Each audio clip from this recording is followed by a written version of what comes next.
to Next Economy Now. I'm Ryan Honeyman, a partner at Lift Economy.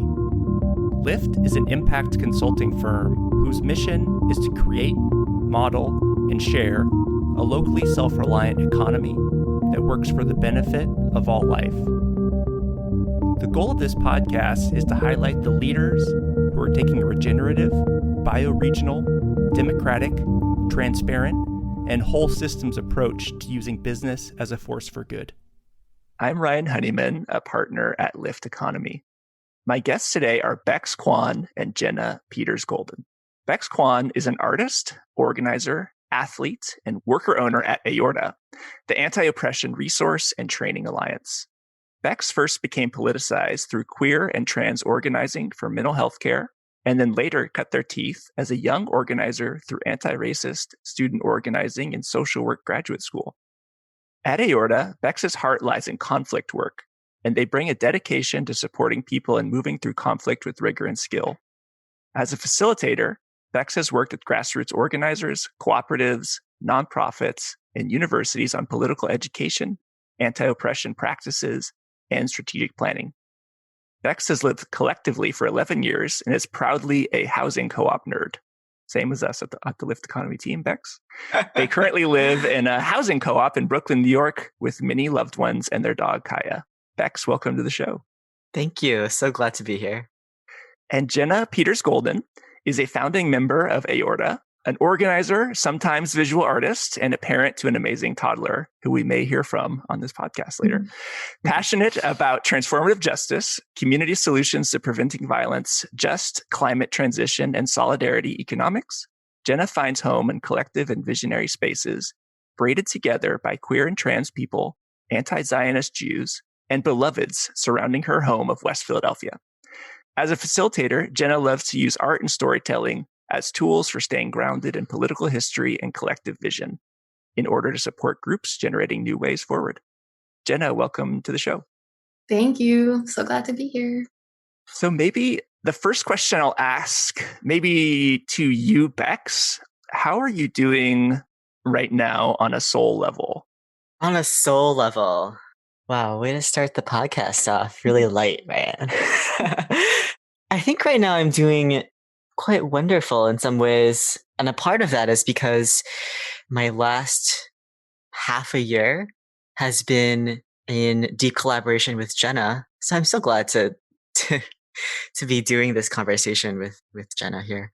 And yeah, there's just something about finding and creating deep collaboration around stuff that I really care about that has been really nourishing for me amidst unreasonable chaos around me. Yeah. Thanks. And Jenna, maybe same question. Yes, soul level.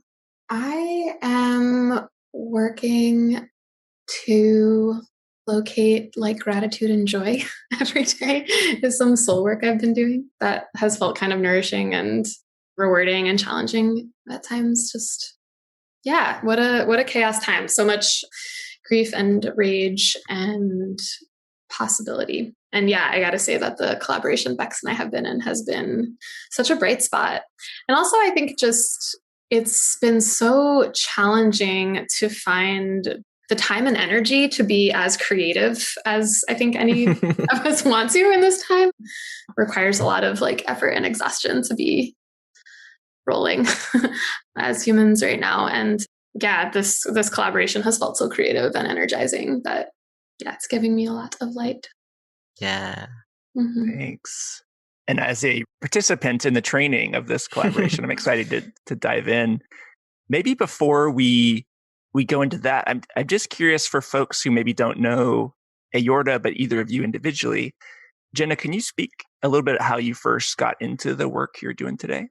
Yes. Which story are you going to tell? Somebody choose my own adventures. That's right. Yeah. So, well, I came into facilitating, well, I always like my tongue-in-cheek thing. I started facilitating like at the breakfast table. Family, friends, like figuring out a lot of things about how to move people and move energy. But I really came into facilitating as a member of the New Students for a Democratic Society in 2006 and 7 and 8. students and youth fighting against the war in Iraq and student debt. And then, in 2010, I was kind of pulled into the little founding crew of AORTA. That was really this funny idea, such a funny idea that was like, people ask us to facilitate meetings and training sometimes. And not only that, like sometimes they ask us, it was like a multiracial, multigendered founding group, but like also questions, speak upon, is this homophobic? Is this racist? Is this transphobic? And so AORTA really started, we actually had our first coming together in Ann Arbor, Michigan, following the US Social Forum in Detroit in 2010. And we're like, what if we kind of worked on facilitating, but like as a collective with each other? And we drew upon resources and sometimes facilitated with each other. And that idea kind of quickly grew into featuring being a worker-owned co-op. And we just turned 11 years old as an organization, and a lot of learning and change and journeys along the way. And we've gotten to facilitate so many organizations' stuff, which is like such a total honor and privilege to do. Dang. Every time you tell that story, Jenna, the joke I make is 11 years ago, I was a teenager. I was really like theater kid in high school. You were facilitating also 11 years ago, but like... That's right, but extremely differently. Where shall we set up the chairs for our play? Yeah. Wait, and Bex, crucial decisions. Did you like know that you were, I don't know if you knew the term facilitator, but like as a teenager, were you like, I know that I'm good at this, or like people look to me for this? Like, how were you sourcing a sense that you were doing something? Right. I feel like so many of us, I was facilitating before I knew the word facilitator. Like I was like, I'm supposed to start the meeting and end the meeting. Like, here's a decision I know we have to make. And I was also confused between like how much I was meant to be the container or hold the container versus like advocate or lead a decision. Ooh. And what a tricky line, even now. But at 17, even trickier. Huh. And I typically trace the origin of the first realization moment to this dance conference-y class thing in 2011. And I was witnessing Maria Bauman, shout out to Maria, at this Urban Bushwoman conference. And I was just like in this folding chair in this dance studio, and Maria was facilitating. Maria was facilitating, but it was the first moment that I understood facilitation as a craft. I was like, wow, there is such like beauty, energy. There's the real spirit behind this work. And it suddenly became all I wanted to do. I was like, that's the thing that I want to get incredibly good at, because I see how powerful it can be in shaping a group's decisions. And yeah, here I am at AORTA years and years later. It's so interesting to hear. I didn't actually know AORTA, there was a facilitation emphasis in the very beginning, but it sounds like that's sort of what you were speaking to, Jenna, is that was like a key focus early on. Yeah. Or maybe even the key focus. Yeah, I think it was both. We really always were doing both, kind of facilitating group meetings and processes and trainings and workshops. Yeah, I definitely remember like 2 months after AORTA started, sitting in like a Unitarian church facilitating. Like, what even was the group? It was like one part local food co-op, one part Quaker, like it was actually like totally unclear to me who the people were. And I just had I was like, bring a notebook. It was the tiniest notebook. It was like maybe this big. And I was just like flicking through this tiny notebook. You're saying that's not you now still. I have a large notebook now, but actually maybe it's not so different. Yeah, but no, we always did do like meetings and group processes. It's sort of like the glue that many people don't recognize in like movement building, I feel like. And I don't know if you all have a sort of like neutral third party's perspective on how amazing your organization is viewed. Like everyone is just like, AORTA is the shit, because you all bring the like facilitation expertise, but it also comes with like intersectional, just transition principles, like movement building. my wife is an immigration attorney, works in a nonprofit. And I came in one day, she's like, oh, this is a great, like, how to dismantle white supremacy in your organization or meetings. She's like, have you heard of AORTA? I was like, I know AORTA. They're amazing. So like, I think you all show up, like you punch above your weight in these places. That's pretty amazing. So just wanted to give you all a shout out. Give the listeners a little like flavor of this new Facilitate for Freedom and this like these offerings. Just for listeners, we're not going to go into deep detail of these because they're amazing and you need to take them. And the AORTA teams put in a ton of labor to deserve to be paid for them. But just give folks like an idea of what this is and like who it's for and why they might be valuable. Bex, you want to start and then maybe... Yeah, let me take a crack at it and then Jenna jump in. At AORTA, we've been working on this program that we're calling Headwaters. And before I say more about like the specifics of it, maybe I'll say a little bit about the why. Like you were just saying, Ryan, like so much happens when people gather together to make decisions, gather together to form relationships. And I think about our meetings as like the thread that holds the fabric of our movement together. And it's often unrecognized the influence that facilitation can have on a meeting and therefore in our movements. And in my mind, I imagine like a map and every facilitator leading every meeting is like a little light. And they're all lights on this map. In my experience as a facilitator, especially before I joined AORTA, it was pretty isolating. I wasn't in community with many other facilitators. I wasn't really being challenged. And I grew really by like watching others facilitate. Maybe I read a couple books, but it's such a embodied practice that I really yearned for mentorship. I yearned for training. And so with Headwaters, I think to myself, what if we were able to skill up all of those facilitators who are leading those meetings where really crucial campaign decisions are being made, really important relationships are being formed, these partnerships are being built cross-sector. And if we were able to skill up all of those facilitators, maybe even connect them, coordinate them, those lights would get so much brighter and the fabric, the blanket of our movement would get so much stronger. Mm-hmm. And so, yeah, Headwaters, we are sharing some of AORTA's best thinking over the last 11 years of facilitating key meetings, important decisions, and our best thinking around facilitation principles and our approach. And some of the ways that we're sharing those things are through these 3-hour online fundamentals trainings, which you came to, Ryan. We're about to launch a couple more advanced trainings that we're calling skill up trainings. And then really exciting, we are also starting an apprenticeship program for emerging facilitators for folks to like be in deeper community and get some coaching, mentorship kind of stuff. What did I miss, Jenna? You really nailed it. You really nailed it. I love the like lights getting stronger. I mean, there was a thing that you were saying that I thought was interesting about the isolation. And I think I have a little bit of a different take on this because of my role of just being in AORTA for a long time. I was not a teenager like you were, Bex, when I started, but I was in my early 20s. And so like the majority of my time as a facilitator was in formation with AORTA. So I'm interested when you talk about the like isolatingness of facilitation, because I like know that is most facilitators' experience. But I'm thinking about this thing of, and I'm curious if this resonates for you, Bex. Like, I know that in the time before, when I was facilitating, before I knew it was called facilitating, I often got feedback that I was good at that. But the reason I was good at it was like something about my personality. It wasn't about a skill.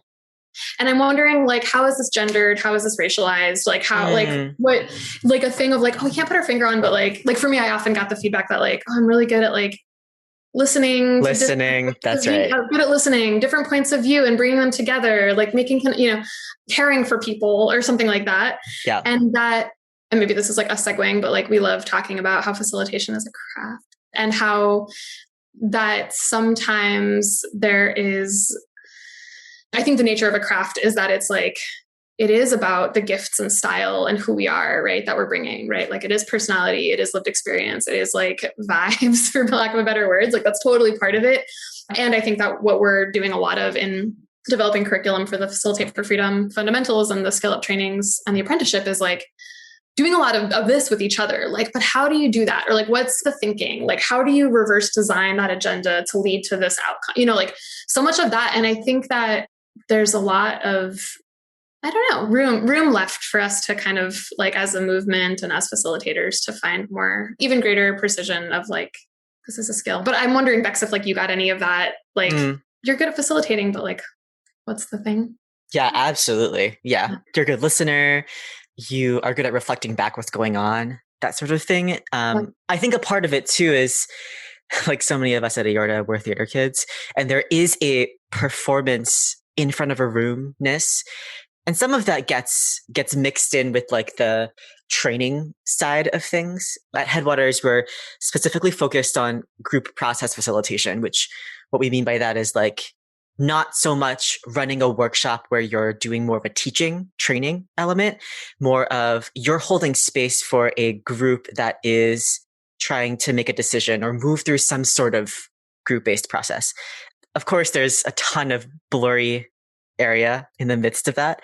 And facilitation can happen or not can happen, but facilitation does happen whether or not the facilitator is aware of the kinds of principles and values that they are bringing into a room and putting at the forefront.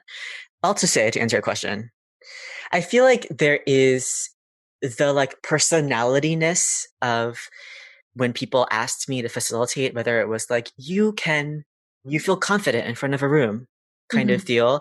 After a couple of years, that started to fade out for me, especially when I started to be in more and more challenging meetings where I was like, oh, personality is not going to cut it this time. You know what I mean? Oh, yeah. And they're like, I cannot charm my way out of this. And and I think it's also really different when you're facilitating for a group that you're not a part of. Oh, yeah. And so when I started, I was facilitating in groups that I was a part of. And then when I started to be brought in, like, oh, you should get Bex to facilitate your meeting. And I started to learn that even in my own approach, I could be more discerning about like what shape I take. What shape does this group need me to take, etc. Love that. You know, if someone's listening and they're like, am I the material for a facilitator? Like, do you see, are there certain traits or how does someone know if they would be right for this type of work that you all are doing or just being a facilitator? Are there certain things you look for in someone? Ooh, dangerous, tricky. No. It's a tricky question. I was going to make a joke about like a BuzzFeed quiz. That's like, pick like design your wedding. The answers you give will tell us if like you're facilitator.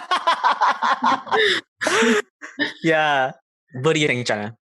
Well, okay. I think it's controversial what I have to say about that. I want to hear. I don't think that everyone is, and this is the thing of like putting facilitation alongside any other important role and skill in our movements. Like I used to do a lot of door canvassing, like knocking on people's doors in like rural Michigan and being like, hey, do you have some time to talk to me about like water sovereignty?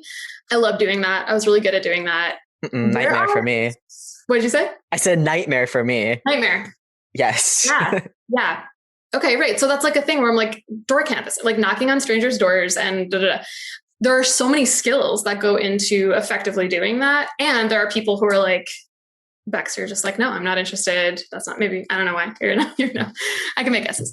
Different types of organizing or advocating for like legislation that I'm like a no. Like, don't ask me to read fine print at all. So, you know, in the same way, I think that if we think about facilitation, it's been so diluted as like so many of us, whether it's in movement spaces or like a staff meeting at work, like we're in so many meetings. I don't know. So I guess I think that there are totally folks for whom it's like, that's maybe a good fit for you to explore and fit for you not to. What are those traits? What do you think, Bex? Right. I mean, if someone wants to be a facilitator and is actually facilitating, you're a facilitator. I don't think there's anything there's no like qualifying test or anything like that. It is to me about the cultivation of craft. And I don't know. What's tricky for me is that many of us are placed in positions where we are doing some type of work or task that we're like, this is definitely not me and my purpose or my lane, but I got to do it anyway. So in part, I'm like, yeah, if you're listening and you are currently facilitating, yeah, you're a facilitator.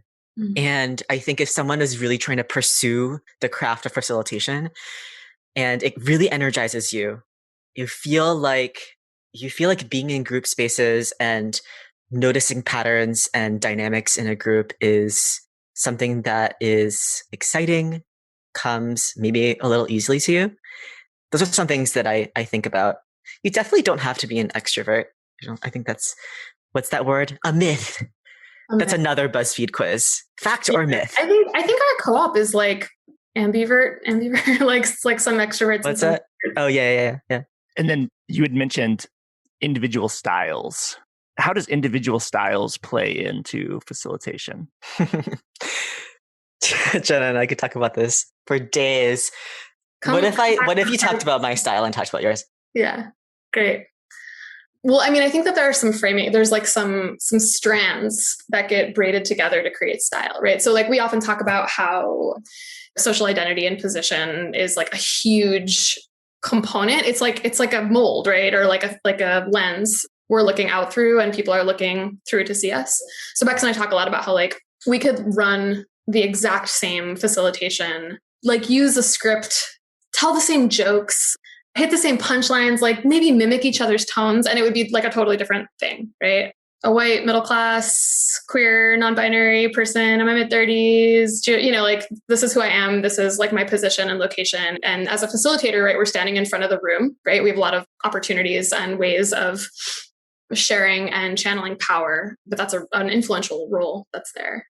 So that's like one braid or one strand of the braid. And then there's like these other strands that I'm doing a lot of flashy movements with my hands, like who we are. So Bex's style, God, I could literally have like a series. Is that okay, Ryan, if I do like, series 1, 2, and 3 on Bex's style? Well, one thing that Bex is very playful. Bex will sometimes say that they're like a playful child facilitation. But I think that that's in a way where like when there's challenge, when there's tension, when there's like shadows, when there's fear from the participants, like Bex, you meet those shadowy places with like levity, stamina, interest, curiosity, and it puts the group at ease. You bring the group along to be like, we can do this, right? So like you actually make some of the scarier parts of being in a group in a tough moment more accessible and possible by that kind of like playful, I'm not afraid of these kind of like dim corners vibe. Another thing I'll say about your style is Bex is this like very amazing puzzle maker, puzzle doer, puzzle practitioner. And wow. There's this like design component to all of the processes, whether it's group processes or like workshop trainings that you have, Bex, that's like really understanding this is what a group is going to need to feel in this moment to make the next moment available or possible. Or like I can predict 4 steps. It's like, you walk 3 squares forward, 1 square to the left, and like 2 squares up. And that's like where we need to get the group to. And I'll wind it down there, but there's like so many components of how you bring that puzzle thinking, taking things apart, putting it back together to like design these very smart processes for groups to engage in. And then they feel amazing. It feels so good to get through a maze. Like when you're in it with your group and you can't figure out a problem or you're having tension or conflict or a goal is feeling really out of reach, like it just feels so amazing and rewarding and empowering to succeed together. And you really like make that possible for groups to do. Thanks, Jenna. Yeah. Wow. Jenna is the calm coach on the sidelines / parent to my excited child. Like I'm on the T-ball team, like, yeah, I feel like Jenna's style, and this is in part, I'm laughing because I'm thinking about how we really witness each other's style as we co-facilitate together. And so who knows, right? Us individually, what that's like. But yeah, I feel like Jenna, you're so in the same ways when a group is in like a dim corner, they're feeling a little stuck, they're feeling a little lost, maybe they're feeling angry, maybe they're feeling frustrated. there's a way that you issue invitations to folks to move out of that corner. You open a couple windows, maybe, and it's really open. It's like an open space. All of a sudden, Jenna's facilitating, and you're like, "Oh, I thought this was a really tight corner, but I guess it's actually a large and open meadow. How different!" And there's such an energetic moving that you're able to do.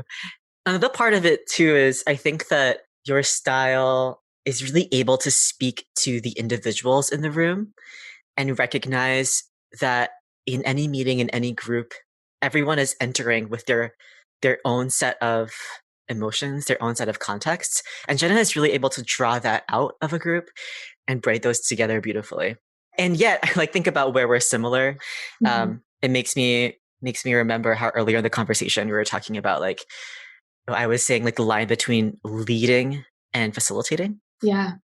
How I think for the both of us in our individual approaches and styles, and also with the rest of AORTA, I don't think our facilitation aims to reflect a group perfectly. We're not trying to be perfect mirrors of a group, which some facilitation approaches are. I think there are many facilitators who do that. They try to mirror the culture of a group. And instead, I think for us, we both work to be very clear and transparent about where we see our roles as facilitators as situated within a political landscape. And we're like, if you hire us as facilitators, we're going to be pushing you in this direction. So if you're stuck in your tight corner, these are the windows we're going to open, not these other ones over here. And I think that's particular, and it distinguishes our approach from many others because, as a facilitator, when a group is in that tight corner trying to make a decision, simple things like who you call on to speak, the way you frame up a decision, the way you synthesize a group conversation can dramatically change the next move that group makes. And so I think it's impossible to separate in some ways the, like, what is it? Like the facilitation reflectionness from like the facilitation leadership or pushingness of this craft. What do you think about that, Jenna? Yeah. Yeah, I'm a yes on that. Yeah. Well, and I mean, I think that there's this facilitators or mediators. I think that there's a little bit of a myth of neutrality, which I think is rooted in patriarchy. Or I think it's like rooted in a role of this person in a sort of like gentle teaching helper role is like just sort of not bringing any part of themselves there to just, like Bex and I are doing really windy hand movements to just like make ease happen. And like you're saying, Bex, like we're coming from a really specific political framework where we're actually like we're promoting specific directions based on our political values and vision for how we want organizations and the left to grow and move. And so we're actually saying, like, we're not bringing in any kind of neutrality, which when a facilitator comes with neutrality, it's like an empty vessel with some like containment and it just is filled up by the group. Right. And so, yeah, I do think that a lot of our pretty clear political framework guides who we are in the room. Yeah. And I think it's one of the reasons you all are seen as leaders and like people gravitate towards you. It's because, and I just want to appreciate the two of you talking about, like, because I think it just shows the depth of craft and like how much nuance there is in facilitation. Just hearing the two of you talk about what you appreciate in each other. Because most people are like, yeah, you send out an agenda the day before and you show up and everyone gets to do a check-in word. That's like the depth of facilitation, right? Yeah. Both of my hands are like sweating. Like, yeah. Yes, wait, don't we just send an agenda the day in advance? No, I'm curious if either of you, maybe each of you could say one thing that you've learned recently, could be in the last year or more recent, that's like enhanced your own understanding of facilitation. If it was like a technique or a practice what is like one thing you've learned recently that's really helped you in your own practice? Great question. Jenna, you want to go for it? Definitely.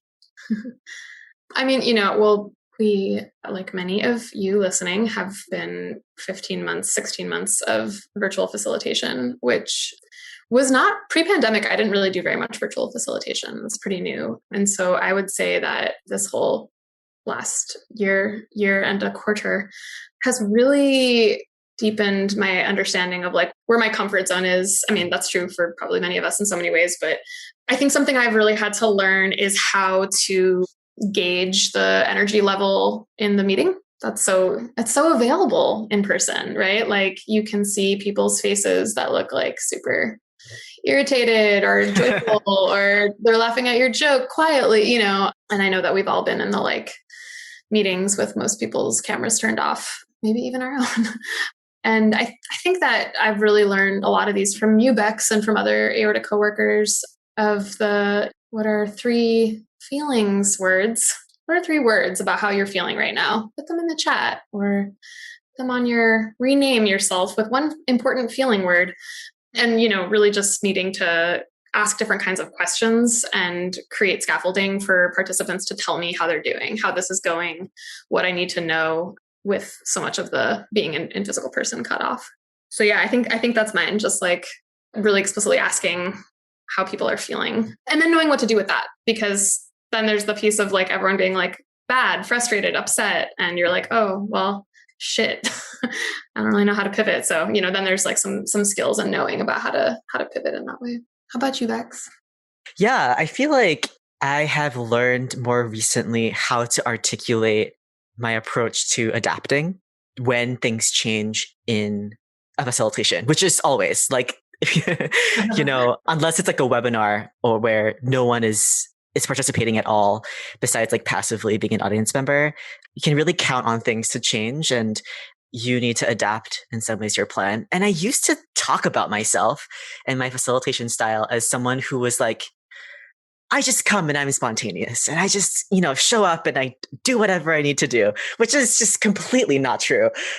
Especially facilitating virtually, I prepare so much.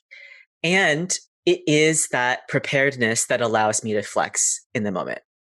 We recently at AORTA had this really fun, we actually had some like pretend podcasts with each other in the workplace where we interviewed each other. So fun. Yeah, we were interviewing a couple of our coworkers about their facilitation approaches. And around emergence, they were talking about improv like in music, like in jazz or other music genres, that improvisation actually really requires a mastery of technique. Otherwise, it's just like, you're just playing a bunch of notes, you're making shit up. But the level of you have all the tools within your reach, you really know the full score that's needed, that really resonates with me in terms of facilitation. That like in a moment when I'm changing the plan, I'm adapting to the need of the group, something has happened, like a condition has changed. I think about the folks that I've witnessed before or the 10 tools that I've prepared in my folders in my mind, and I pull one of them out. And that's what I do in the moment. And there's something about the preparedness that is required for adaptation that I think articulating that has really helped me orient to that emergence in a different way. Yeah. That's beautiful. I really connected with the jazz metaphor of you have to be super prepared to do free associating and in the moment stuff. I'm curious, wanting to be respectful of y'all's time, what are the different offerings that you would just want to put out into the universe, just so folks know, like, what are the different things that people might want to look into AORTA for, like the different trading offerings that you guys are up to these days? Yeah. So right in this Headwaters world, that's all about process facilitation. You are invited to sign up for our fundamentals, like a foundational training that we call Facilitate for Freedom. There will be 6 of those offered in the fall. And then this is available for folks who've gone through the Facilitate for Freedom fundamentals. These 3 other skill up trainings that will be kind of sprinkled throughout the fall and into the winter. And those are going to be fun and different and creative and getting even a little bit more nuanced. Ryan, you reflected back to us the like, wow, there's like a lot of layers and depth and different places you could go. It's a whole world, and so we're excited to be offering those 3 other skill up trainings to come. Yeah, it's going to be a blast. Yeah. I'm so excited. And I think folks don't realize how quickly the Facilitate for Freedom and others sell out. if you don't sign up for AORTA's newsletter and like purchase within 20 minutes or so of them opening, it's like one of those like old school internet things where it's like you could only purchase the tickets first. Like, so like I think folks should know that try to sign up for the AORTA newsletter. Maybe you all can drop some like website and socials or whatever. But these are highly sought after trainings. And so Jenna and Bex are not quite giving the full how amazing, how in demand these trainings are. That's very sweet. Yes, our website is aorta.coop, AORTA.coop. And if you go on there, there's actually a wait list for the trainings and you get emailed a day ahead of time. And you'll be let know kind of like, if you want to sign up for these trainings, maybe you want to be by our computer at noon Eastern Standard Time on this day, because you're right, they do sell out very, very quickly. And they're also on a very deep sliding scale. But we hope that if you're interested in learning more and doing some learning with us, that you do check us out. Awesome. Well, appreciating you both so much. This was amazing. So fun. I'll hope to see you, assuming I can get on my computer and purchase everything for Skill Up whenever those are released. I'll see you this fall again. But Great. Thanks again to you both. Thank you, Ryan. Thank you, Ryan. Next Economy Now is a production of Lift Economy. To listen to all of our past episodes, visit www.lifteconomy.com. You can also subscribe to this podcast in iTunes, Overcast, Stitcher, or wherever you get your podcast. Once again, thanks for listening.